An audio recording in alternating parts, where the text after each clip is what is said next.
आइए मिलते हैं हमारे युवा किसान सत्यवान से।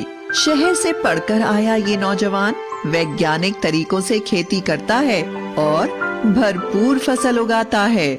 मिट्टी से सोना उपजाता, सारे जग की भूख मिटाता। अब किसान हो गया ताकतवर, टेक्नोलॉजी आई है घर घर। और ये है सत्यवान का पड़ोसी किसान किशन लाल। अब तक मैं अपने बाप दादा का नाम रखने के लिए खेती करता रहा, पर अब मुश्किल बढ़ गई है। गांव वाले कुछ भी कहें, इज्जत से खाली पेट नहीं भरता। ये खेत बेचकर शहर चला जाता हूं, कोई ना कोई काम मिल ही जाएगा। रामू और हरिया भी तो वही हैं। अरे यहां मेरी फसल मर रही है और ये सत्या खुशहाली के गीत गा रहा है। हर बार शहर से अच्छे खाद बीज ले आता है। जरूर इसके पास बहुत पैसा है। लगता है इस गांव में यही है जो मेरी जमीन खरीद सकता है। सत्या भाई, तुम किस्मत वाले हो। तुम्हारे हाथ लगते ही बंजर खेत लहलहा उठते हैं। मेरी तकदीर में तो खेती से कमाई करना ही नहीं लिखा। आमदनी अठन्नी, खर्चा रुपया। सोचता हूं अब शहर जाके कोई रोजगार करूंगा। अरे भैया, ऐसे हिम्मत मत हारो। अब मैंने फैसला कर लिया है, बस ये पुश्तैनी खेत कोई भला मानुस ले ले। सत्या भाई, क्यों ना तुम ही मेरी चिंता दूर कर देते।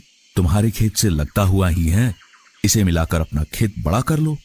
सत्यवान ने कुछ सोचकर किशन लाल की 3 एकड़ जमीन 5 लाख रुपए में खरीद ली और किशन लाल ने शहर का रुख किया। सत्यवान के खेत में सोयाबीन की भरपूर पैदावार हुई। इधर किशन लाल ने एक कारखाने में नौकरी करके अच्छे पैसे जमा कर लिए। जब वह गांव वापस आया तो देखता है कि उसके खेत का तो काया पलट हो गया। अरे ये तो चमत्कार हो गया। मेरी बंजर जमीन पे इतनी उपज कैसे? किशन लाल ने खेत बेच तो दिया था, पर उससे मोह नहीं छूटा था। फिर उसी खेत को ऐसी फसल उपजाते देख उसका मन बदल गया।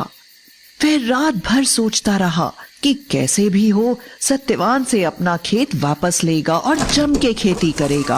आओ किशन भैया, सब कुशल मंगल। वैसे तो सब ठीक है, पर शहर की भागम भाग से परेशान हो गया हूं। सोचता हूं गांव ही में रहकर खेती करूं, वह भी तुम्हारे तरीकों से। ठीक सोचते हो भैया, अपनी जमीन से जुड़ के रहने की बात ही कुछ और है। मैं भी इसलिए शहर से लौट आया। सत्या भाई, मैं अपना खेत वापस लेना चाहता हूं, क्या कहते हो? भैया बुरा मत मानना, पर मैं इसे बेचना नहीं चाहता। इस खेत पे बहुत मेहनत की है मैंने और खर्च भी लगाया है। वो तो दिख ही रहा है। तुमने 5 लाख में लिया था, मुझसे 7 लाख ले लो। भैया आप जिद ही करते हो तो आज इसकी कीमत कम से कम 10 लाख होगी। तुमसे ऐसी उम्मीद नहीं थी सत्या। मेरा ही खेत मुझे दुगने दाम पर बेचना चाहते हो? वो भी सिर्फ आपके लिए, वरना मैं तो बेचना ही नहीं चाहता। यह तो सरासर बेईमानी है। मैं ये मामला पंचायत में ले जाऊंगा। जैसा आप ठीक समझो भैया। क्यों बेटा, तू किसना को उसका खेत काहे नहीं लौटा देता? दादा, मैंने इस सूखे खेत को सुधारने में बड़ी मेहनत और खर्च किया है। मैं तो बेचना नहीं चाहता था, पर किशन भैया अड़ ही रहे हैं, तो उचित कीमत तो लूंगा ना। लालच की हद होती है। 5 लाख की जमीन के 10 लाख मांग रहे हो। भैया जब जमीन आपके पास थी तो एकड़ की मुश्किल से 4 क्विंटल सोयाबीन होती थी, अब पूरे 9 क्विंटल उतरती है। भैया ऐसा भी हो सकता है क्या? क्विंटल ऐसा भी हो सकता है? अरे मुझे तो यकीन ही नहीं होता। हैं? इतनी उपज तो हमने कभी ना देखी ना सुनी।